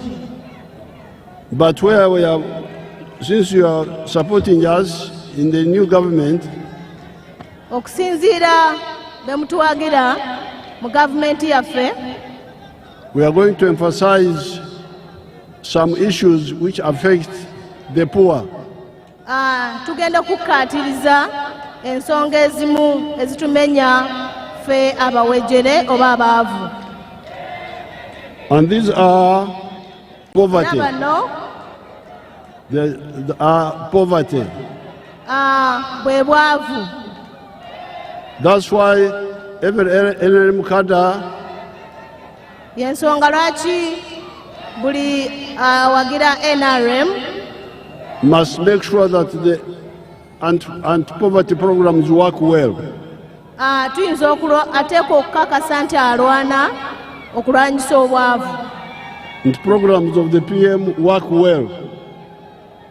Programs of the poverty action work well. Nti enteekateeka zonna ezirwanyisa obwavu zikolebwako bulungi oba zikola bulungi. Like the PDM. Nga PDM. We are going to add money in PDM. Tugenda gatako sente in PDM. But you must make sure that all the members join the parish circle. Tulina okukakasa nti abantu bonna bayingira obubondo obw'emiruka. They become members in the circle. Ebyobwegassi. Babeere abamu ku abo ku bibiina eby'obwegassi eby'emiruka. And that they take part in electing the committee. Era benyigire mu kulonda abakulembeze ab'obubondo obwo. Ab'ebibiina ebyo eby'okumiruka. So that the committee doesn't do what is not supported by the parish conference. Abantu abatuuze abali mu luka okukakasa nti enteekateeka eyo baliemu ku kitundu kyayo. Then the issue of health. Ku nsonga z'ebyobulamu. The stealing of drugs in government health centers. ebyokubba ssente mu malwaliro ya gavumenti, okubya drugs, okubba amalagala mu malwaliro gaffe aga gavumenti. that must end. Ekyo kiteekwa okuggwaawo. And we need to know whether the problem is theft of drugs or inadequate budgeting. Tulina okumanya obuzibu buli mu kubba ddagala oba enteekateeka y'ebyensimbi yeetamala. Then free education, Okusoma okw'obwereere, so that children of the poor study free in government schools. okakasa nti abaana b'abawaavu basomera bwereere mu masomero gaffe, Government. amasomero gaffe aga gavumenti. Then land evictions, Okugoba abantu arrest without them being able to defend themselves. Arrest without them being able to defend themselves. bakozesa omukisa nti abantu bananyini bibanja tebalina kumanya oba obusobozi obumanya obuyinza bwabwe ku bibanja byabwe. They take advantage of their lack of knowledge. Bakozesa obunafu bw'abantu abo n'obutamanya olw'obwavu abo kubanga amateeka baba tebagategeera bulungi. But otherwise the law is on their side. Naye ate etteeka liri ku sayidi y'abo abananyini mataka oba bibanja. Then there is the issue of corruption, Ensonga y'obulyake like selling jobs in the local governments. nga okutunda emirimu mu gavumenti zaffe eza wakati. How can this happen and people don't know and act? How can go ahead? Kino kibeerawo kitya ng'abantu tebamanyi, Abali mu bitundu abakulembeze. naddala abakulembeze abali mu bitundu mu gavumenti eza wakati. Every cadre must oppose this corruption. Buli muntu yenna Munnayuganda ateekwa okulwanyisa obulyake oba obuli bw'enguzi. Bakadda baffe naddala b'ekibiina kyaffe, Abasosodoti. abasosodoti b'ekibiina kyaffe Yes, should fight against corruption. bateekwa okulwanyisa obuli bw'enguzi. The justice in the courts, Obwenkanya buteekwa, abamateeka bateekwa Makoti, bateekwa okulungamya abantu baffe mu makooti so that people don't be oppressed. abantu baffe baleme kunyigirizibwa. Then infrastructure, especially the roads, the malleable roads in the rural areas. Ebyenkulaakulana ng'enguudo naddala mu byalo. The roads must be well maintained. Enguudo zino ziteekwa okulabirirwa obulungi.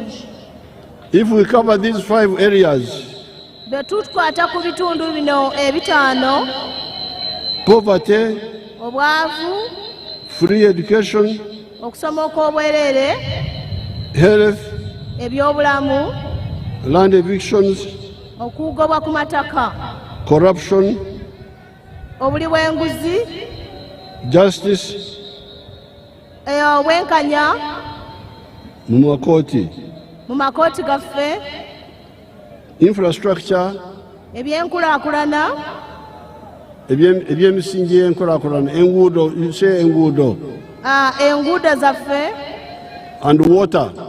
n'amazzi. The NRM would be very close with the people. NRM yaffe ennungi ejja kuba kumpi n'abantu. So therefore, N'olwekyo this is the minimum challenge I'm telling all of you. The minimum target I'm telling all of you. kuno kwe okugeraageranya okutono oba okwenkanankana muzeeyi kw'abagamba. Now, we have had a very successful campaign Muzeeyi atambudde bulungi mu campaign ze. I have had 143 rallies. Akoze Raare 143. They were not just rallies. They were like celebrations. Agambye tezaabadde Raare just naye kwabadde kujaguza. Because you find they are very happy. Kubanga abantu basanyufu. They come with the children, it's like a celebration.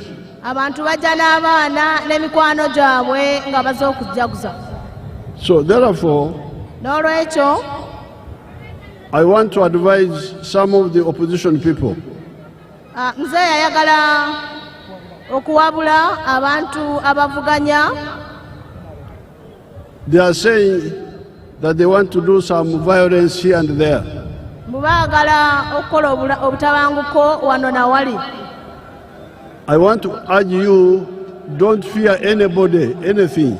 Muzeeyi abakubiriza temubaako kye mutya yadde okutya omuntu yenna. You go and vote. Mugende mulonde mu mirembe. Anybody who tries to interfere with your freedom Omuntu yenna agezaako okutaataaganya eddembe lyo will be crushed. ajja kusaanyizibwawo. I'm telling you this. Muzeeyi kino akibakakasa. We are ready to put an end to this indiscipline. Muzeeyi muteefuteefu oba tuli bateefuteefu okumalawo obusiiwufu bw'empisa. Obusiiwufu bw'empisa, very good. Nobody has got a right to intimidate you. Tewali ayina eddembe okukangakanga.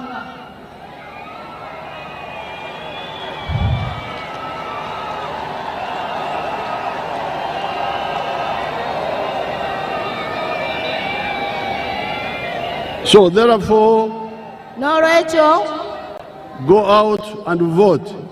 mwenna mukeere mugende mulonde. The 63 people Abantu 63 of each village buli ku kyalo who are the NRM leaders, aba NRM mu bukulembeze, either in the NRM structure oba nga muli structure za NRM or in the National Council structures. oba tuli mu council zaffe eza gavumenti eyawakati. There are 63 of them Tuli 63 who held conferences recently. abaabadde n'enkiiko gye tubuvuddeko emabega. If each one of you goes with 3 other people, kwaba 63 singa buli omu agenda n'abantu 3 so that you are 4, muweere 4 so that you are 4, ne babeera 4. you try to calculate it. 4 people times 72,000 villages. Mubaleemu abantu 4 ng'okubizaamu ebyalo emitwalo 7 mu 14,000. Oh, they have gone up now. Mayor was using 72. You will see that you are talking of almost, I think, 18 million votes. Bw'ogattagattamu oyinza okuba miliyoni nga 18. So therefore, n'olwekyo the day after tomorrow, please, all of you go. olunaku okukosa olw'enkya muzeeyi abagamba tugende tulonde ffenna. Any of our leaders, the 63, go with at least another 3. nga tukulembeddwamu abakulembeze 63 nga buli omu atutte abantu 3. The victory is sure. Obuwanguzi tujja butuukako. Now,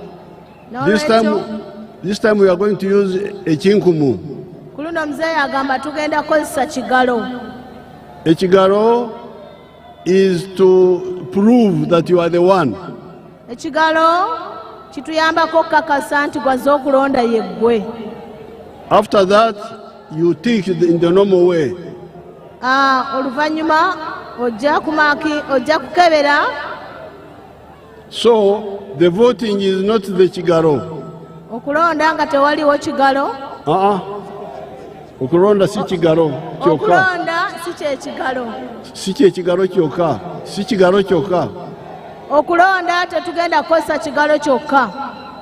The kigalo is to prove that you are the one.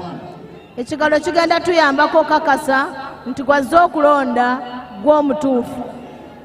After that you must vote in the normal way. Oluvannyuma oteeka okulonda mu kulonda okutuufu. Okwa bulijjo. Okwa bulijjo. Where you think the candidate you support. Olina okumaakinga eyeesimbyewo gw'owagira.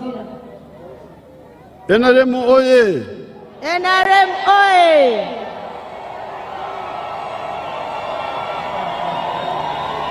Omusajja omukulu w'enkofiira oye! Muzeeyi waffe oye! Kampala oye! Uganda oye! Oye! East Africa oye! Oye! Katonda ababeere.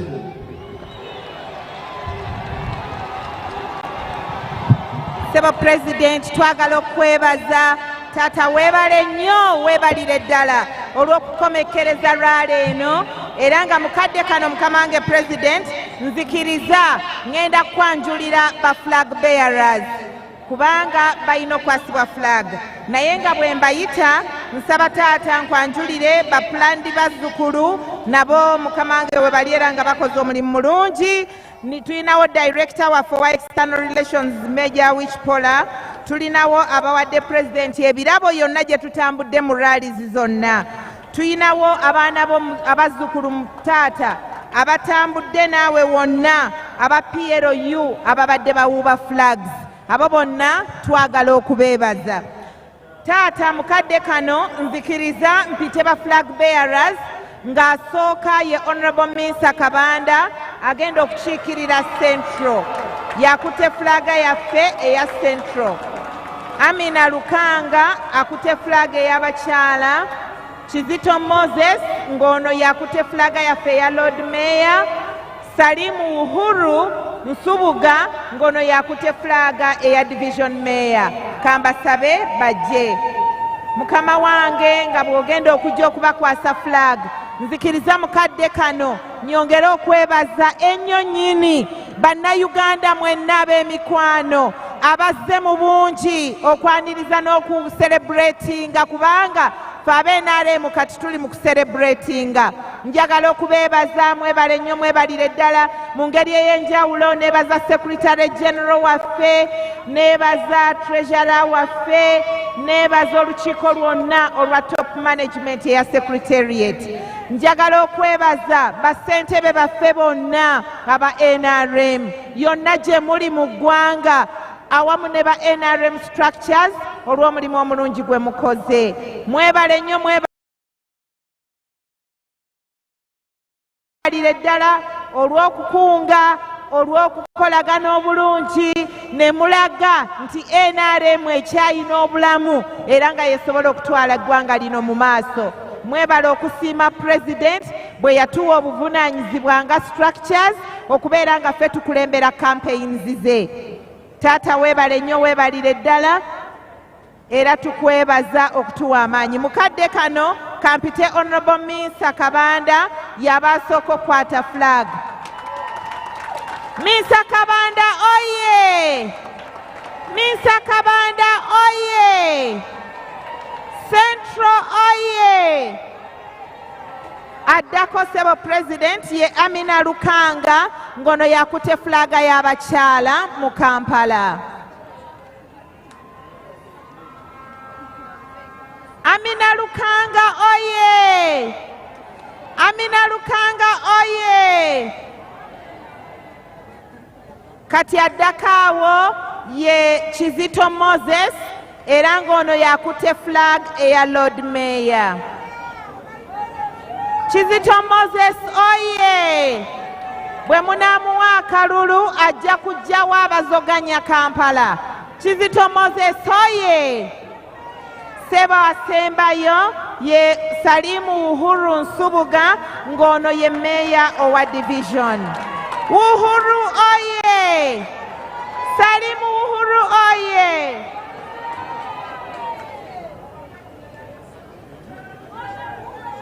Mukama wange President, nzikiriza mu ngeri ey'enjawulo neebaze abavubuka baffe mu Uganda yonna abeeteeseteese okuyiira obululu. Abavubuka mwebale nnyo, mwebalire ddala okuwulira omulanga gwa President Museveni. Taata President, tuyina abaana baffe abaskiring. Mukama wange kkiriza abaana abo nabo weekubyeko ekifaananyi nabo. Abaana baskiring muluwa? Kati ekisaawa eno President afuna kifaananyi ne ba flag bearers. Abavubi ku nnyanja nabo ssebo bakwebazizza nnyo olw'enteekateeka gye wakola okulaba ng'ebyobuvubi ku nnyanja bitereezebwa. Twagala nnyo okwebaza President. Weebale nnyo, weebalire ddala. Weebale ettaka ly'e Kasokoso. Ebyo byonna tetuyinza butakwebaza. Ba flag bearer nga bavuddewo, tuzaako abaana ba skilling. Mukama wange President, okoze omulimu munene nnyo. Waliwo ne youth MP Sambe Gira. Sorry about that. Sambe Gira naawe funa flaga yo. Era nga Sambe Gira yagenda otukwatira flaga ey'abavubuka. Yakute flaga ey'abavubuka ba Central.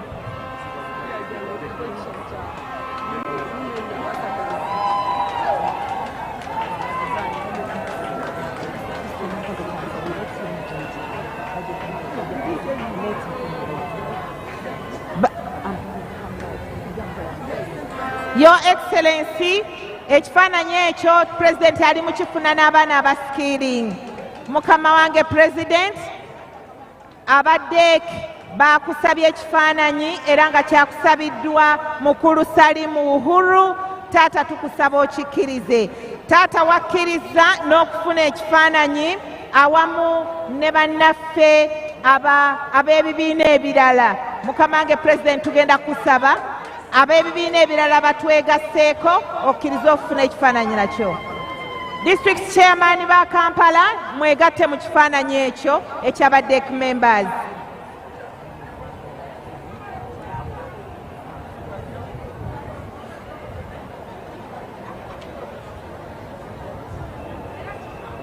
Mukama wange President, kkiriza mukadde kano ekifaananyi ekyo bwe kivaako ekyaba DEC members ne bassentebe ba NRM aba Kampala, please mubakkirize beegatte wamu ne ba DEC members. Ekyo bwe kivaako ekifaananyi President kye yabadde akkiriza kye kifaananyi ekyabannaffe abavudde mu ab'ebibiina ebirala abatwegasseeko.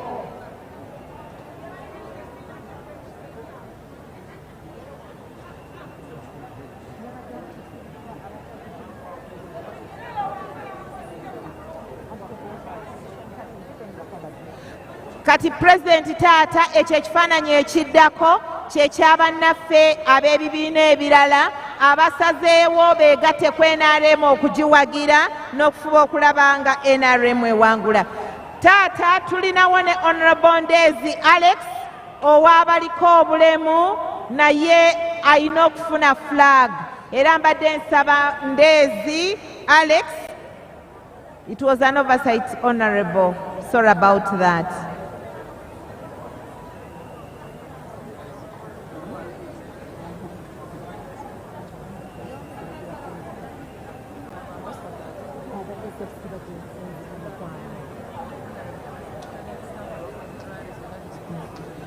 Sebo Your Excellency, n'obuwombeefu obungi nga tumaliriza Raare zino, tukusaba bw'omala ekifaananyi n'abo abavudde mu nuupu, taata tujja kukusaba n'obuwombeefu okkirize weekubyeko ekifaananyi ne basitaafu ba Secretariat abakoze omulimu omunene ennyo ogw'okukola ziraale zonna ne bakampeyini taata tukusaba n'obuwombeefu nga bakulembeddwa Secretary General.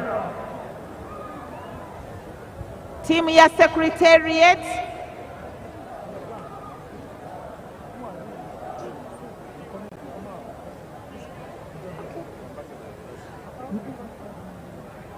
twagala okwaniriza abaana abavudde mu NUP abalabye omusana ne bawulira enjiri ya NRM, enjiri ya President Yoweri Kaguta Museveni. Twagala okubaaniriza era tubasaba muviireyo ddala nga 15 akalulu mukawe NRM. NRM oye! Museveni oye! Bannayuganda mwenna bannange tubakubiriza mukole ekisoboka okulaba nga 15 tebasigalayo mujje okulonda era tubasaba bw'oba olonda tiikingaawo wokka awali baasi awali President Yoweri Kaguta Museveni era ballot paper yo togiwandiikako kintu kirala kyonna. Olumala okutiikinga President Museveni oba otaddeko kinkumu bannange tokola kintu kirala kyonna ku ballot paper eyo, otherwise eyo ballot paper ejja kuba efuuse enfu.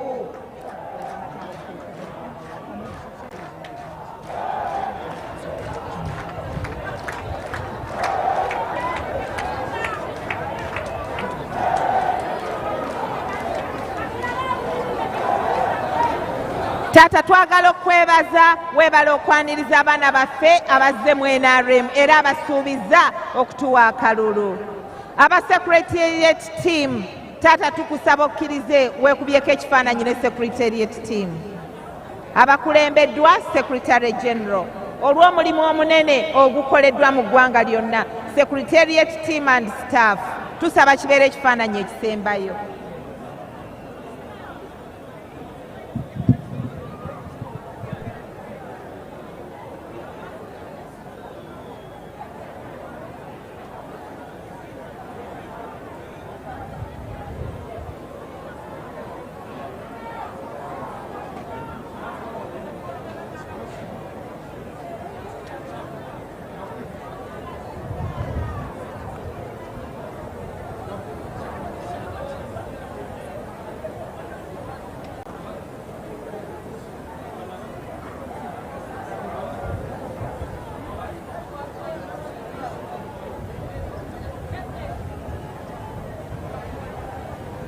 After the photos, we shall have the anthems in reverse order.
Twagala okwebaza abatoto wa jeshi olw'omulimu gwonna ogukoleddwa.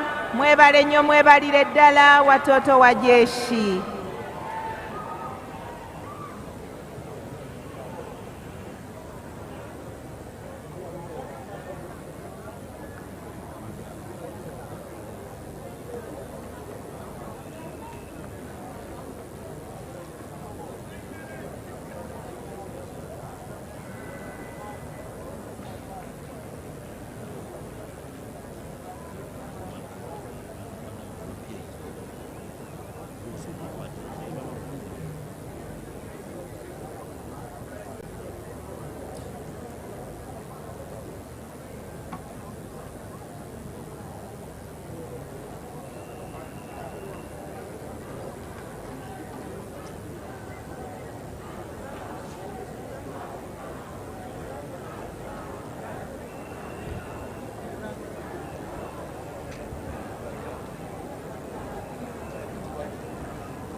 essaawa eno katuyimbe anthems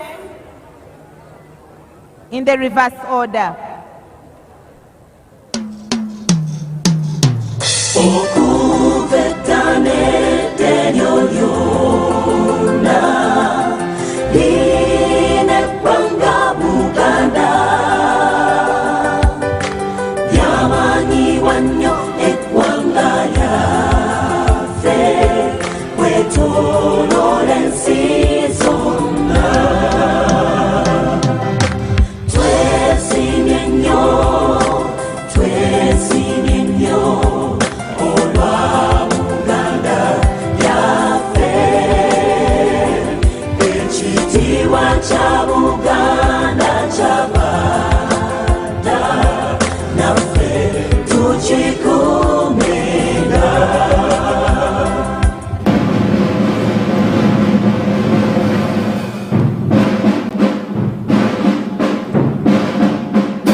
Tunategeka okusiibula pulezidenti waffe omulungi ne mama Janet n'asaba DJ otuweeyo oluyimba olwa chairman oba ensonga Yoweri.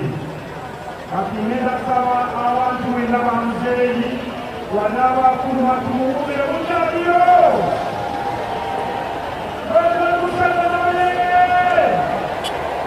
Mama Janet Museveni